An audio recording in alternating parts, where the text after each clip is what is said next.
So, Bob, a lot of people have asked lately, since we've been doing these webinars, what's EasyRCA? What's different about EasyRCA?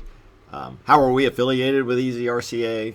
But with that thought in mind, I wanted to bring up, we've been in the software business for a long time. I think we were the first ones to make RCA software. You remember that? That had to be around 1997-ish. Oh, it's probably on this big giant box somewhere. Copyright 1997. It's right there on the box. Yeah. I remember you guys laughed at me when I made this box because you were like, there's only a tiny manual and a diskette in there. We weren't the only ones making fun of you. By you showing this now, people are making fun of you right now. And for those of you who don't know what a diskette is, it's this little tiny thing that holds the program. Anyhow, one day that'll be in some kind of RCA museum. It is already, but I like to show we were forward thinking back then when people didn't even know what software hardly was back then, and we were making it. So how does RCA compare to? What do you think? How does EasyRCA kind of compare to some of the previous versions that we've had in the past? Well, I mean, it's 20-some years ago, and obviously the technologies have improved immensely, and I think the big plus for EasyRCA is in the name, that it's easy. Yeah. The UI on that, the user interface is the easiest that I've seen, and I know that's sounding biased, but from the point of being able to just pick it up on your own, in 15 minutes you can really learn how to do it on your own, and to be able to construct logic trees, five whys, fishbones, or anything. But the graphical expression is really fantastic. So, but hopefully easy doesn't represent, doesn't have features. It's just, hopefully it means it's just easy to use the features that are there. Yeah. I mean, it's not only, it doesn't lack perceived complexity. It just makes it is feature rich, and it's just easy to use from the ability to look at an icon and where it's placed, and what it means, to be able to just pick up on it and learn it really quickly, to construct whatever type of whatever RCA means to you. Right. I know.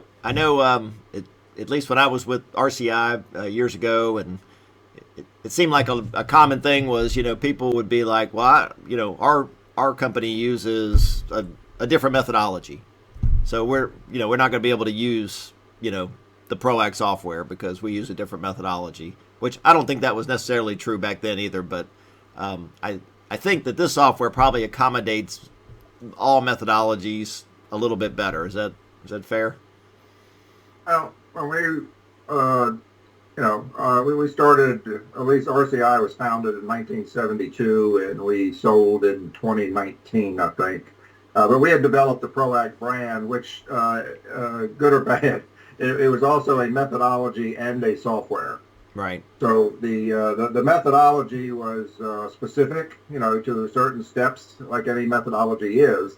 But the software in the later years of development, we purposely made it agnostic or neutral, so right. that we realized that a lot more people are doing RCAs not using the ProAct methodology, and why don't we make something flexible enough where people can go ahead and use five whys or fishbone or variants of both of those. It doesn't matter.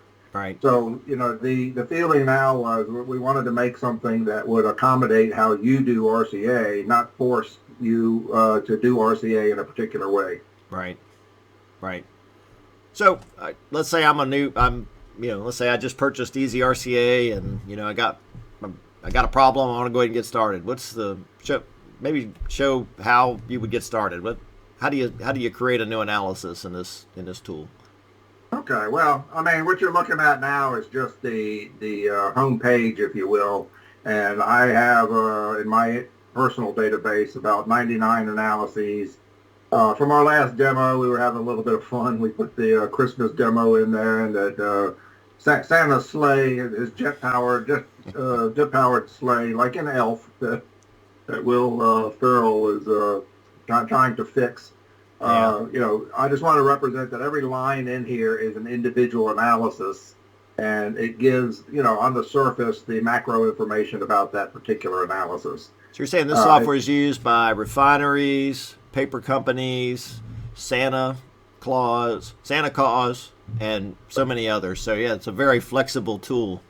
Sounds like. Yes, he referred to it as root cause analysis. My friend Charlie Garland told me. Yes, root cause analysis. It's really good. You'd find, and that's a good point. You'd find in here that I have analyses from steel mills, paper mills, chemical plants, but also I have them. You can see in here why CMMS systems fail. I talk about there's food and beverage in here. There's counterterrorism cases in here. Yeah. There's why kids bully in school kind of cases in here. Why RCA fails in here. So I know we've had people from convenience store, people who are having issues around convenience stores, quality problems from customers, certainly safety. Certainly, safety issues. Those who do RCA as a living, they realize that it's a method of thinking through why any undesirable outcome occurs. It doesn't really matter where you work. I've been doing this for 25 years in hospitals, and the nature of the outcome is irrelevant because you think through it the same way. Right. So show us how to create a new one. All right, there's two ways to create a new one. This blue tab up at the top is I can go through a wizard, or I can just get to it and go to some kind of graphical tool that I want. All right. If I wanted to start in here, I could do a ProAct, which is consistent with a logic tree, or any variation of a logic tree, a fishbone or a 5Y. Okay. But let's say we had a more serious event and we wanted to go ahead and put in some front-end information. This is going to default to a more serious type of event, but say you didn't know. Say your company had a criteria for when you're going to use a specific methodology. Yeah. As a lot do. Sorry? I said as a lot of companies do. They have varying levels. Yeah. So, whatever your heat matrix is for doing this, your heat map is, 1 is going to recommend a 5Y. The 4 may be a fishbone. And when you get into the red zones, it's going to say you need something a little bit more comprehensive. Right. So as I go through these steps, look off to the left, and it'll highlight what they are. I'm going to put a title in here of Ken's demo. We can put in our problem statement, no matter how you define what problem statement is. Yep. You can go ahead and put in your dates here, the analysis and the event. You can populate with your facility and site information, as well as equipment data. So we can load that. So we can load up maybe data from our SAP or Maximo system, all our equipment and function locations and all that. Wherever your other listing is, there's a way to import that. So the idea is you can link the analysis to one or many pieces of equipment. Correct. Okay. Which helps trend in the database. Okay. All right, and then you're going in here, and we're looking at impacts. It's not always just dollars. So you would put in a paragraph here about the injury, the safety consequences, environmental, and maybe I have customer complaints. Right. The last 4 fields here represent calculating the annual cost of these. So say this particular event cost you $10,000. Or downtime, equipment involved might have been, say, $2,500, and the labor to address it might be $1,500. And this particular problem happens 6 times a year. So you can see here, up to the top right, it's calculating the annualized financial cost, which is important when you're trying to correlate this or present this to management justifying doing that. Okay, and then I can go ahead and add team members in here, and now I'm going to launch, and we're ready to go. Okay, so just walk us through maybe just how to fill in some of the, so I can see you got your event at the top there, so that's where it starts you. So just walk us through how you would just kind of manually add content to this tree.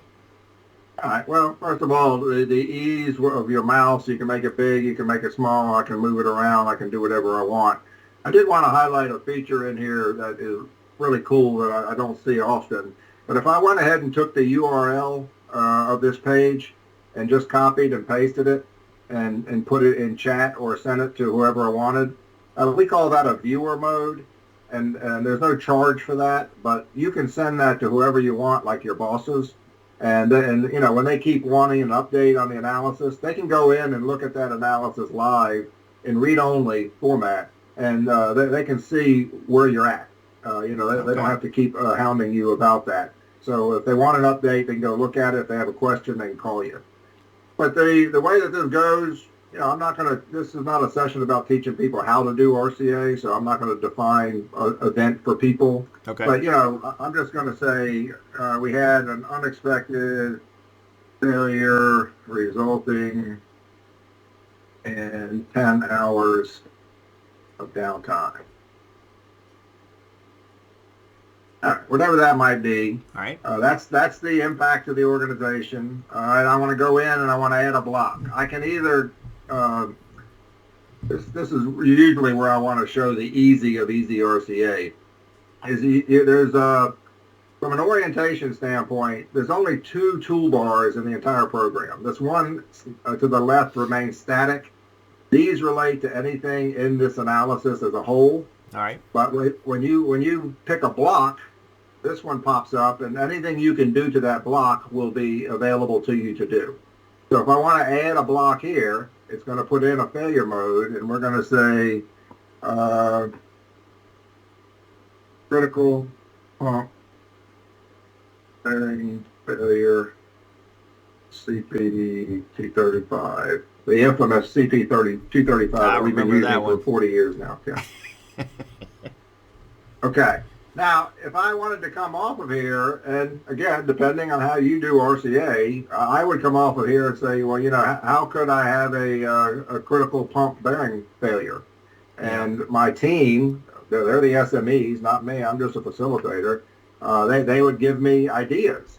Now, if I highlight this and I use my enter key and say I know or I suspect there's going to be more than one of these, I can just use my tab key to add blocks laterally and my enter key to do it vertically.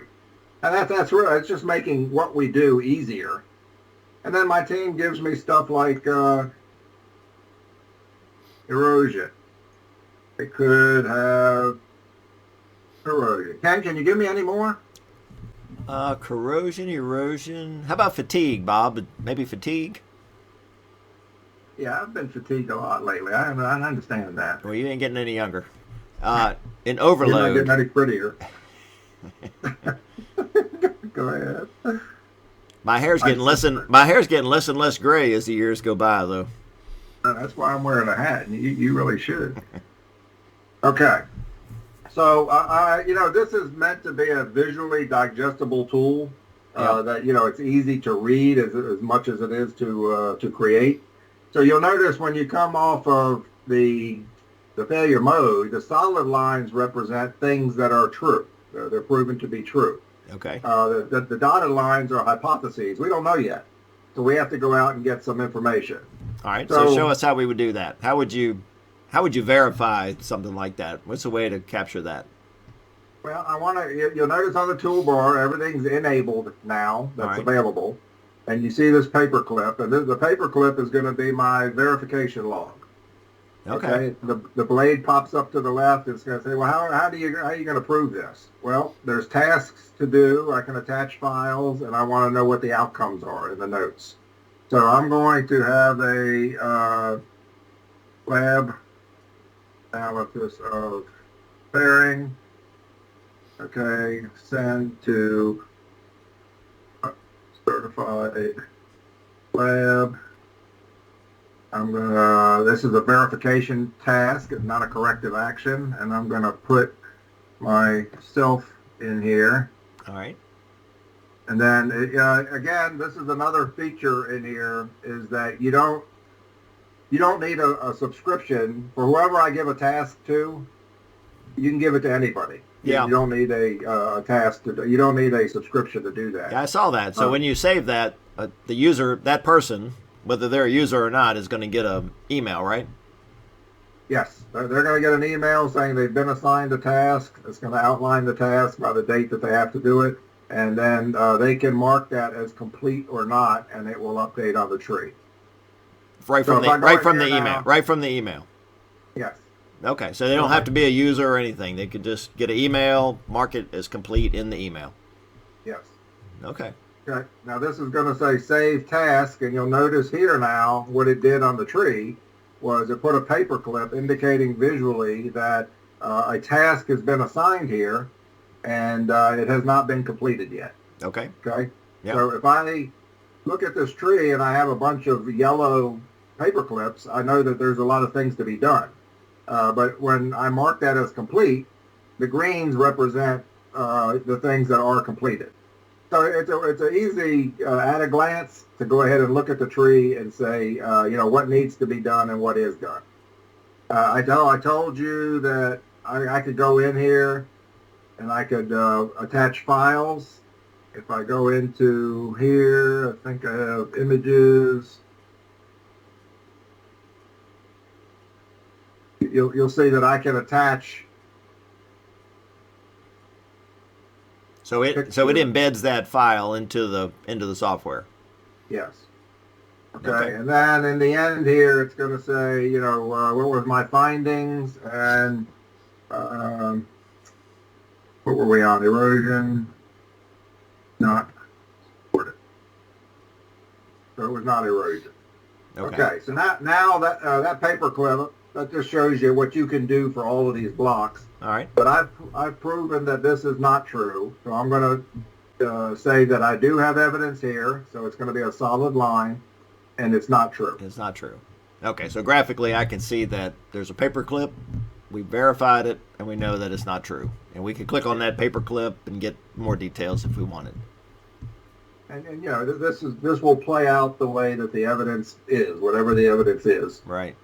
So that now I know that I'm dealing with. I do have evidence of fatigue, and now my question would be, how can I have fatigue of a critical pump bearing that resulted in downtime? So for time's sake, do you have an example? You could like a more completed tree, so we don't have to go through this whole thing. Maybe just show an example of what maybe a completed tree might look like.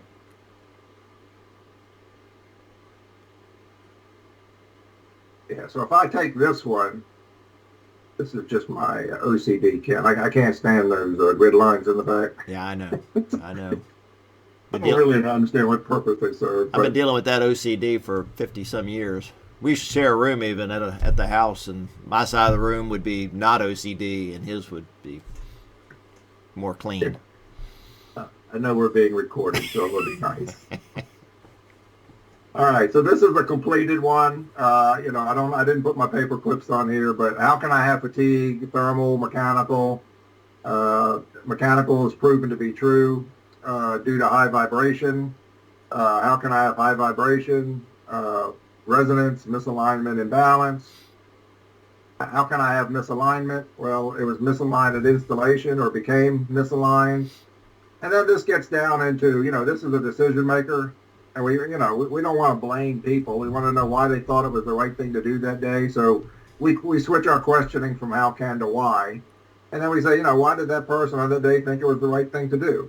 Less than adequate procedure, less than adequate tools, less than adequate skill sets. I like I was just going to say, I like how you have corrective actions. I know in some of our earlier versions, you had to kind of go to a separate section of the program to look at the corrective actions. Where here you can visually see that corrective action is for that cause. Just kind of cool. In here, we would want to go ahead and put the attachments on there so that we know it's assigned to somebody. Which is also cool about this is you can add, like, let's say that you needed to buy some equipment or laser alignment equipment or something. You could put, quotes from vendors and all that kind of stuff. So all the data's in data's in one place. Yep. Okay. So now, we said this program's good for whether you're just starting out as a beginner all the way through advanced users, right? So, let's say I'm a brand new user. I really don't know a lot about how to do this. Do you have any kind of tools, templates to help get you started? Well, there is a series of templates. Let me go into your demo here that we had started earlier. All right. And there's two ways that you can. We were very careful about not wanting. If I give somebody the answer they haven't learned, an expert is not somebody who gives you the answer; it's somebody who asks you the right question. All right. We want to be very careful in RCA not to give people the answer where they haven't learned why the answer is what it is. So we do have a library of thousands of cause and effect relationships, and I want to highlight. And does that come with the program, or is that an extra add-on? No, that's not an upsell. That comes with the program out of the box. Well, Okay. not the literal box. Okay. But this left toolbar off to the left side will show you. I want you to highlight the third icon from the bottom, which is this little brain thing. Okay. When I click on this block of fatigue, you'll see that lights up, and that's it saying I've gotten a hit in the library of all of these templates that you have back there. Okay. People have answered this question before. So if I click on the brain, it's going to give me a listing of all the ways. If I ask, how can I have fatigue? This is going to be the ways that people have answered that before from the library. So if I pick high vibration, you'll see that it goes ahead and it gives you a couple more legs ahead, but it gives you things to think about. Okay. If you don't have an SME on your team and you need some things to explore. Gotcha. So now I can come in here and I can go ahead and do the paperclip on these and find out what's true and what's not true, and to continue to ask my team, well, is there anything else that can give me fatigue in our case? No, I can see where that'd be a big help because, sometimes people just, they run out of ideas or you just don't have the right subject matter experts in the room. Well, and here is where the templates live in this template tab at the top. Okay. And you'll see that they're under the categories of electrical, human, mechanical, operational, and quality. And if I go into mechanical, you'll see all sorts of things here. I think we were operating off roller bearing templates. And I think this is thermal fatigue. Now, I could just go into this template. If I do RCA and I want to do it strictly from templates, right, I could just go ahead and say I want to go ahead and launch. I want to take this logic and just start a new analysis. Or I could come in and say I want to take a copy of this section. I'll copy that snippet. I'll go back to your analysis that we had started, Ken. And I want to add that right here. So I'm going to use that as my paste. Oh, wow. Okay. So I can take, I call them branches of logic as opposed to trees, but I can take specific sections if I want to in doing that. And, the cool part of these templates, because we developed them over decades, but these human ones are where normally the people in the physical sciences are not the most well-versed in understanding the human stuff. But if I went in here and looked at procedures, absence of procedures, we ignore warnings, the procedure is not adequate, we didn't train people in the procedure, and a lot of these other things. But I can come in here because these are things I don't usually think of, and I could go ahead and take a snippet of any of these and add it to where when that person that made the decision, I could say, well, a procedure didn't exist. That's why they didn't follow it. It didn't exist. No, I can see where this would be very helpful for, generally we like to get down as engineers, right? They want to get down to, what caused that bearing to fail. But, getting down into some of this stuff is not as easy to know. It's the softer stuff, and like under supervision, we always have the trade-off between safety and production. Yeah. We have budgetary concerns, and I made the decision because we didn't have the money to do it, and I did the best I could with what I had. Now, let's say you work in an industry that maybe has some, just about all the industry would have stuff like this, but maybe they have specialty equipment that maybe you don't have templates for. Could they make their own templates? Yeah, that's why this is broken up here on the left side and the dark blade. Internal and ProAct. The ProAct ones come out of the box, as I said, but you can go ahead and make your own in here on the internal side, and they're internal to the customer. Okay, so they've got specialty equipment. They could get some SMEs together and make some of their own. Yeah, and that doesn't go outside of their fences either. It's not it's not incorporated into the product general. Gotcha. Okay. I know something I always get asked about is I gotta give a report to management. Does this thing have a report that I can send to people? I know you said we could send a link to people, but is there any kind of master report we could send out to managers and that kind of thing? Yeah, that's on the left toolbar over here. I can go ahead if somebody asks me, I'd like a copy of that tree. I could go ahead and easily just download this into a PNG file. Okay. And I can send that to somebody just for the tree. Gotcha. If they wanted to see the tree. So just an email attachment? Yeah. And if I want to go in here and do a report, it's going to, the thing about the report is it's predetermined by taking data from the analysis and putting it into a report. But you can also save this as a PDF to the clipboard or share the link, and you can do whatever you want with it once you get it in other formats. So, this is what happened, where did it happen, why did it happen. There's a timeline tool, a basic timeline tool in here. Okay. Summary of my findings. I didn't include the tasks in this one, but all those paper clips would be here. There's my tree. These are my identified causes that we labeled. Here's my team members, and if I had any file attachments, they'd all be here. So all the data from the analysis is there. And now once I get it out of the program, I can either modify it a way that I want, or, if this is suitable, it can become your standard. Yeah, I mean, I see you could share the link to the report as well. Is that so? I could basically send a link to everybody, and I assume that's read only too, maybe. Yeah, you don't want people modifying your master. Yeah. And okay. It shows up here what the costs were, the number of tasks that are due versus the ones that are done, and the status of the analysis itself. Now I noticed on your homepage dashboard that you were doing some filtering. So I mean, I assume that I could filter by a variety of things. Yeah, I can filter by owners. I can filter by the type of analysis that it is, its status, whether it's pending in review or completed. Over here, I know I have some analyses I've done on MRIs before. Okay. If I wanted to look for safety ones in here, I could go to the safety ones. So that's all pretty easy stuff. And if you wanted to go out and use this in outside programs and do a data dump, you'll see in the top right-hand corner it says download the RCA CSV. Yeah. So if you wanted to get this into like a Power BI or whatever those other programs are that you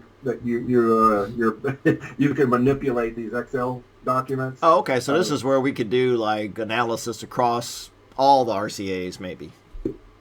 Yeah. Like how many times have I seen fatigue in my analyses, stuff like that. Yeah, this will allow you to do the trending type of stuff. Okay. I did want to, before I forget, Ken, because I always forget, is that I did mention that we could go in here and just don't do that wizard thing and just get to it. I don't want to worry about all the rest of the setup stuff. Right. So if I want to come in here and just start on a tree, it goes right to a tree. Yep. If I come in here and want to do a fishbone analysis, you'll notice that we default to the 6Ms. Gotcha. But this can be a hybrid of a logic tree and a fishbone, because a fishbone can be categorical. But if I went in here and said I can do a variation of a fishbone, right, in here, and I'm gonna Now, I know a lot of times Um, uh, I know a lot of times like fish bones are like left to right. Is it? Can you do that? Okay. of course, Ken, of course. And that's a cool thing too, is that if you were doing this collaborating with remote facilities, and you had, say 3 engineers at 3 different places, is that they could be in this analysis in real time, and you could say, John, you go off with this one, and Mary, you go off with this one, and they would go ahead and add things on there, and that they what they could do is, while they're operating on that, and it looks really messed up, in the end, you just bring it all together and you bring everybody's work together, and it's, you're back to normal. Okay. So you're saying people can actually, 2 people could be manipulating this at once? Absolutely. So you could use SMEs from different facilities if they weren't at your site. And the last one here is, one of the more popular is 5 Whys. And again, we can turn that upside that way. Yeah. 5 Whys has its pros and it has its cons as a traditional tool. But, a lot of people make variations of 5 Whys. So I can come in here and I could say, it's not just a linear logic, but there's 2 things that happened here.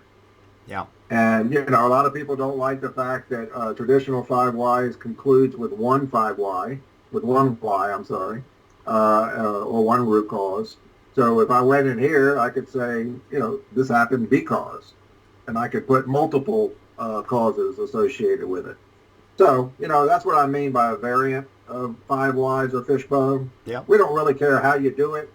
We're just giving you a way to make whatever you do easier. That's it. So, so if somebody was interested in this, how would they learn more? Would you be interested? I mean, would you be willing to do like a demonstration for somebody directly, or how can they learn more about this? I'm open to do generic demos, but I'm actually more interested in if somebody wanted to do something internally to proof of concept. Just let's go ahead and do something that's on your plate now, and let's do something live, and I'll work with whoever it is to go ahead and prove it first.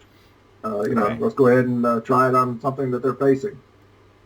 So at the end of this video, we'll put your email address so you guys can blow up Bob's email, and I'll put his home phone on there and everything so that you can.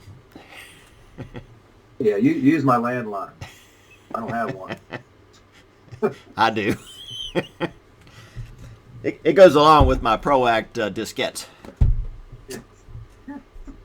So, obviously we were just trying to do a, kind of a demo of basic features here. So I think you did a great job of showing everybody what the software can do. And I think the software clearly shows how easy it is. It's, even I could use it. Maybe. Well, that's saying a lot. It is. Even a 5th grader could use it. Even Ken Latino could use it. All right. So at the end of this video, we'll go ahead and put in some ways to contact Bob to, if you want to do a more direct demo or you're just interested in learning more about it. I assume that, if somebody was interested in purchasing this, they could, if they just had 1 or 2 users, you could accommodate that versus maybe a whole site that might want to use it. I assume you can come up with some way to... Obviously, there's economies of scale, and when you buy one of anything, it costs more than if you buy dozens of everything. But yeah, it's the break point on here essentially is about 10 users. But if you get to an unlimited license for a site, you can get that down to $100 a person based on how many people you want using the program. That becomes up to you as to the value. Right. So, Bob, could Prelical offer some training around this software methodology? You think that could be done? Seems like a loaded question there, Ken, and obviously it's not rhetorical, so I'll go ahead and take a swing at it. That's pretty much what we do. We've obviously, when we sold the company in 2019, we're it's almost like ProAct methodology is our baby still, and we've been training in it for 37 years and over 30 countries, and we really enjoy doing that type of training because, we don't produce the results for you. We help you produce the results yourself. So, we like to transfer those skills and have you all, the successes are yours, not ours. That's one thing that I've really been proud about in our books on this topic is that when we're able to use, a lot of people, they get excited when they do training and they got good evaluations and critiques and stuff like that. But really, success for us was always measured by the fact of how many of our customers would allow us to use a case study in either a publication or in our books. And in our books, I think over the 5 editions, we probably had 20 or 30 case histories that have been approved by, lawyers in these big companies. Bob, are you referring to this book? Ken, you are full of shameless plugs. Shameless plug. Get your copy on Amazon. A lot of people, when you say your average ROIs are going to be 600% or 1,000%, they go, yeah, blah, blah, blah, blah. But, that's not us saying that. That's we're able to document that through case histories that have been approved by legal departments of major corporations. So, if anything, they're underestimated. Anything you do with a disciplined RCA effort, I like to refer to it as a system, not a task. It should be self-funding. From the time you do your first RCA and the return on it, say you get 1,000% return, a 600% return, that's going to be worth a fortune that should be able to expand the money you need for training and for additional subscribers. Yeah. In all seriousness, when I worked in the paper industry, right? I mean, it was rare. You don't have failures that cost $300. You have failures that cost hundreds of thousands, if not millions of dollars when they occur.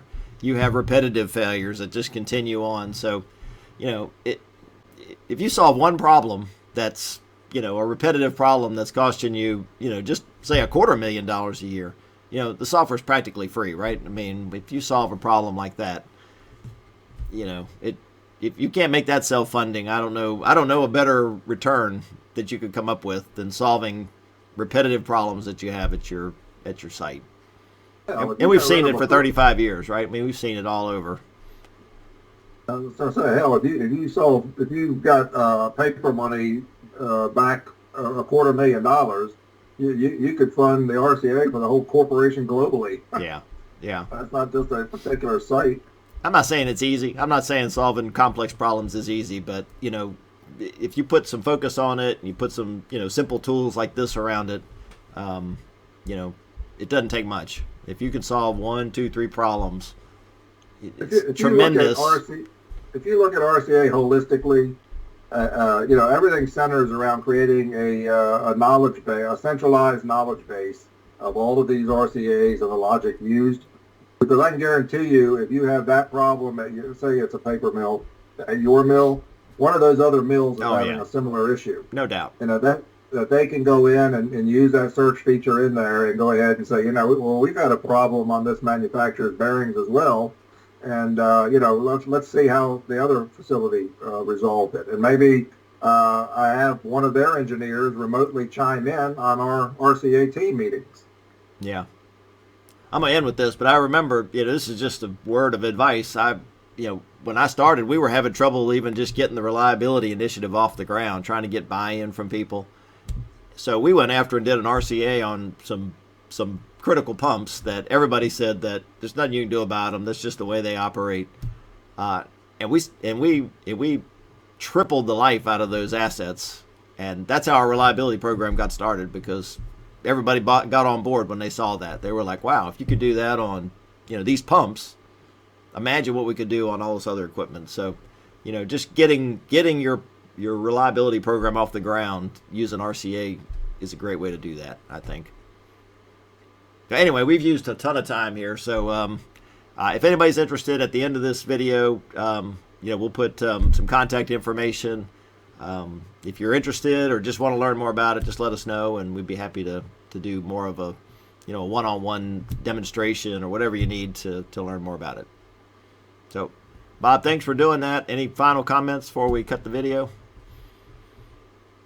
Yeah, I mean, my comment is, you may hear this kind of stuff all the time, but make us prove it, Yeah. because we're interested in helping you solve whatever's on your plate right now to justify the funds to go ahead and spread the success. So that's really what we're about. And to be honest, and you believe this or not believe it, but you can see Bob and I are getting a little gray, but we continue to do this because we enjoy working together and we enjoy the work, right? Instead of we sold the company because we didn't want to deal with so much with the day-to-day business stuff. We enjoy working with customers, trying to help them solve problems. So that's really what we want to kind of end our career on, helping people actually get value and get their reliability programs in a way that's self-sustaining. So if you want to learn anything about what we do as far as reliability or root cause, please just reach out to Bob or I.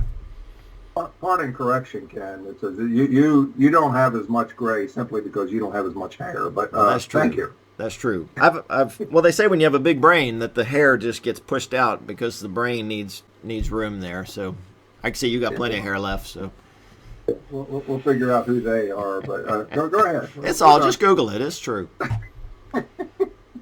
All right. Well, thanks for listening. And again, if you need any support or help, just reach out. Thanks. Yeah. Thanks, everybody.